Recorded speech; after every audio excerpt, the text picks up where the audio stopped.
I'm reading Psalm 12 today because this is how I'm feeling, and I would love for anyone else who might feel the same way, if you want to join in praying this with me.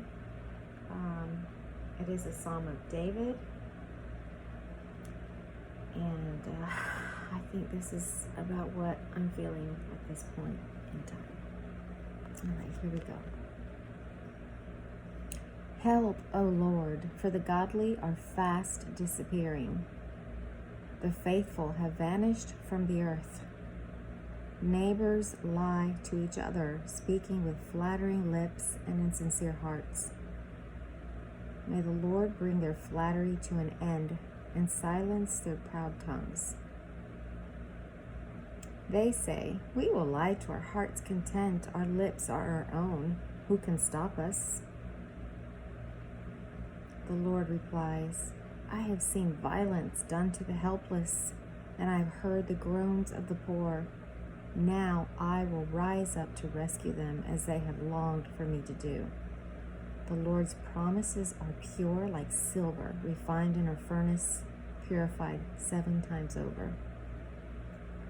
Therefore, Lord, we know that you will protect the oppressed, preserving them forever from this lying generation. Even though the wicked strut about and evil is praised throughout the land. The end. Okay, so now we break it down. It's very interesting how my kitty's meowing. Yes, Summer. What, Summer? What is it, babe? I know, baby. I know it. I feel the same way. It does say in here. She's so rude. Groaning. Yes, it says here, and I have heard the groans of the poor.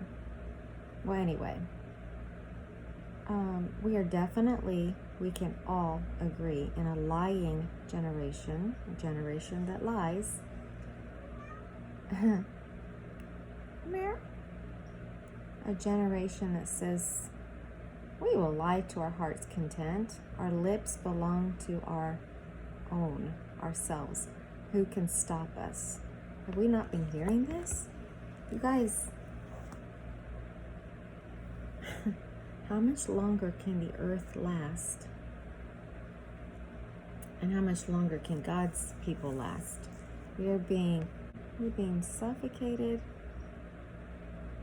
through the rules of government here in the world. It's a global situation. We have been talking about this since March of 2020.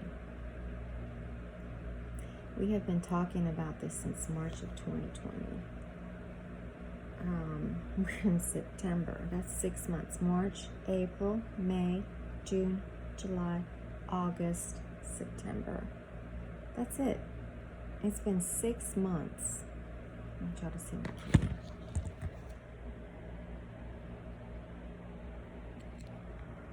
She talks to me and then she says, "I'm gonna go lay down." She's a good cat. Anyways, back to this. Yeah. I just took my teenager, my son, to go get his Chromebook from the high school. And he had serious anger issues in the car all the way there. Didn't want to drive. 17 and a half does not want to drive. I made him drive. And we get there and we park. And the fear of, do we need to put on our mask? Do you have your mask? And I said, it's a free country. And no, I don't have my mask. But you can wear yours if you want to. So he walked in with his, and I walked in without mine. Every person had a mask on. Every person, with the exception of one of the guards, I guess, a counselor, a school counselor, whatever. He was sitting next to his guard, buddy, whatever. It could be a guidance counselor or somebody to enforce the mask law mandate requirement, which is not a law. Anyways, and he was the only one who had his mask off, hanging off of the ear, over to the side, fully breathing, just like me. Obviously, there's something wrong if we're wearing masks, and I said it from the early points back in March. Like, you put on a mask and you're inhaling, you're breathing. All right, so then all of a sudden, all of this condensation is building up. So you're exhaling your carbon dioxide. Yes, you're exhaling carbon dioxide because your body gets rid of that. It inhales oxygen, exhales carbon dioxide. Okay? Why does the body have to exhale something opposite and different from oxygen? Oxygen in, everything bad out, right? So what we're doing is we're suppressing and keeping all the bad in the mask, inside, as we breathe and we can't exhale it fully. So it starts to build on the inside of that mask, that cloth, that paper, that sock, that underwear,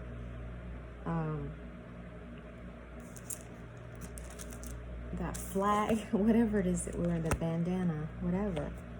And we're respiring respiratory system. So we're taking back in the germs, the stuff that we're excreting, we're taking back into our body.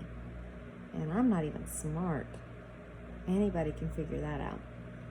And a gentleman said yesterday on Facebook that it completely reminds him of waterboarding, in the fact that I remember that same term coming to me. This is waterboarding. This is torture.